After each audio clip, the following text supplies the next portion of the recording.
What's up everyone, Larry Lurker here at Barbell Brigade. Today we're going to be talking about how to pull sumo and the steps that I go through in my mind while I'm pulling sumo. I've pulled 705 pounds in competition as a sumo puller.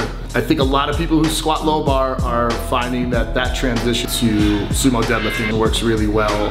We're going to go over some things today about what you can work on and what you can practice. There's 3 easy steps. Walking up, which is the setup to the bar, your approach.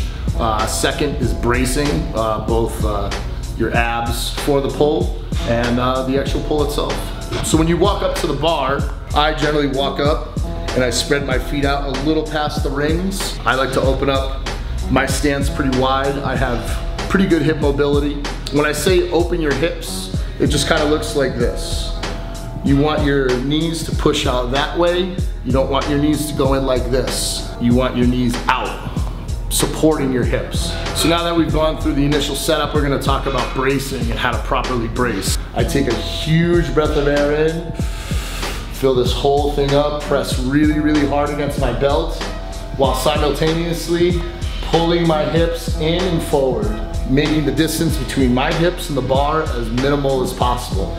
There's probably 30 to 40% of the tension throughout my body is already put into these weights. You can feel it start to pop off the floor before I even initiate my leg drive. So now that we have everything set up, it's one explosive movement up, up, and back. If you hit that point where your lift starts to slow down, which is generally right above the knee, whereas a lot of people will start to slow down, they'll have a tough time locking it out. See a lot of people start to just overextend their back. This is not locking the lift out.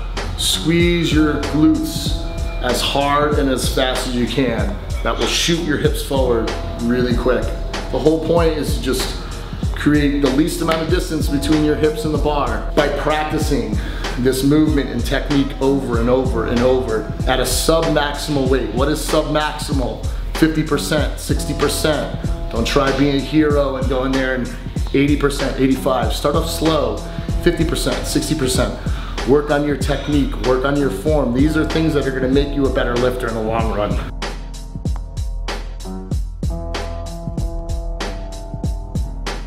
The past 2 months, I've been training with general goals. I want to become stronger, and it has been a lot more stress-free. Leading up to Worlds, I wasn't hitting numbers I was supposed to hit, and so it really stressed me out and it really discouraged me. But now, since there's not really any numbers that I have to particularly hit, I am working at my own pace and I feel like I'm growing stronger in that way.